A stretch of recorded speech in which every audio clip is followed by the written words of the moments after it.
looking at Charles versus Beneil Dariush, it's like he's back.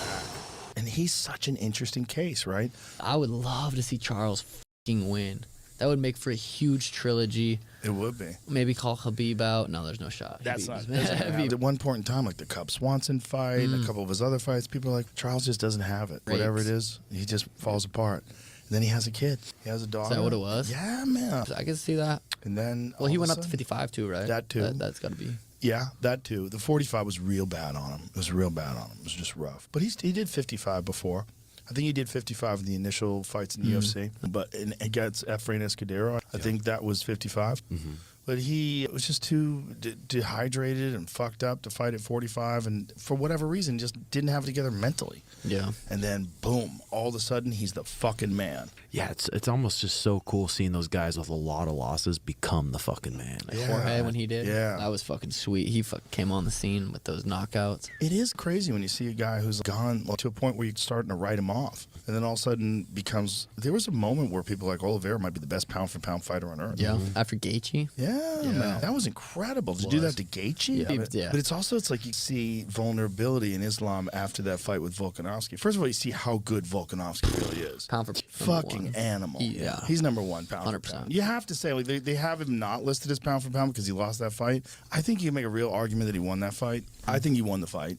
In my mind, he won the fight. I think he did more damage. I think he imposed his skill set. It's also insanely impressive that he goes up from 45 to fight a massive 55. Yeah. The guy's as big at 55 as anybody is. And at the end of the fight, he's on top, beating him up. He drops him, gets on top of him, and had massive moments throughout the fight. But it at least gives an air of vulnerability to Islam, where before that, most people were like, this guy's unstoppable. Oh, fuck, yeah. Charles got to see some confidence from that, or get some. But then again, Islam just smushed him when he got on top of him. He didn't even most people walk into Charles's full guard. He forced the half guard right away. Pinched his knees, forced the half guard. What a good ass idea. But he also rocked him, dropped him, boom. Maybe Charles that too. You know. Yeah, that too. Yeah, there's a lot of factors. But Gaethje versus Islam is very interesting too, though. Yeah, it is. That's a fucking Gaethje's a monster. Coming on off the that feet, KO or win, that was fucking wild. He's a monster on the feet, and he's a serious wrestler. Yeah, there's a lot going on with that. When he beat Fiziev, I was like, holy shit. Yes, he beat him at Fiziev's game.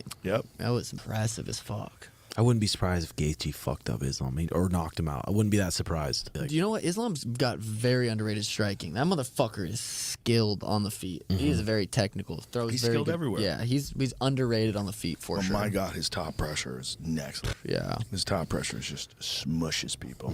Yeah. Everyone says he's just freakishly strong. He's so big. What does he weigh? Before he cuts to 55, he's got to be in the 190s. Damn, you think? Yeah. I've never seen him in person. He's big, dude. Big He's fucker. got a big back. He's thick. Like Colby called him out, right? Yeah. That's a sick fight. Colby versus Leon will be sweet too, but Colby can make 55. He could, for sure. Yeah, he's not a big 70 at all. Damn, that would be wild.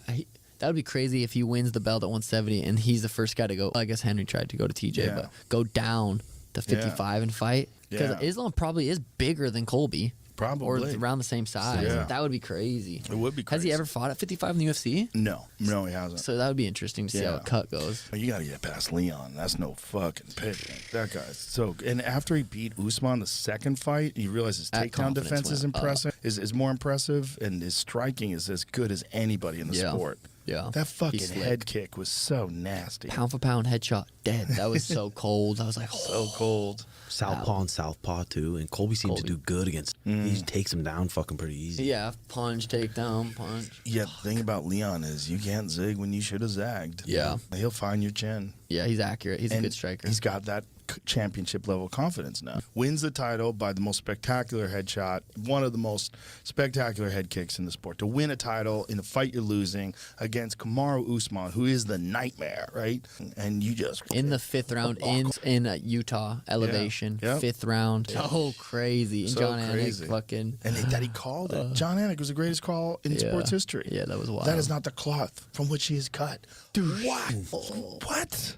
Yeah, and then Kamaru. You know what? One thing I think Kamaru fucked up was talking about how bad his knees are. I remember he said that on the pod because I never knew, but then he brought it up when he was doing the pod with you, saying he has to walk backwards downstairs, he has to walk in the grass sometimes. Just talking about, I think if you're a fighter and you got some real injuries, keep that shit under wrap, because if you're fighting someone and I know they're fucked up somewhere or something, it gives you a little edge. Maybe not, but I feel like he fucked up. Definitely gives you a target.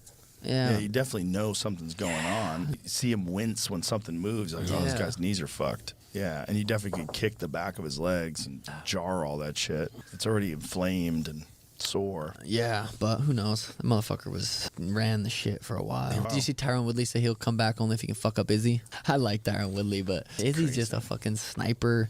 Don't you think that is probably like when guys are they're over and they're trying to find something, get a little bit. Yeah.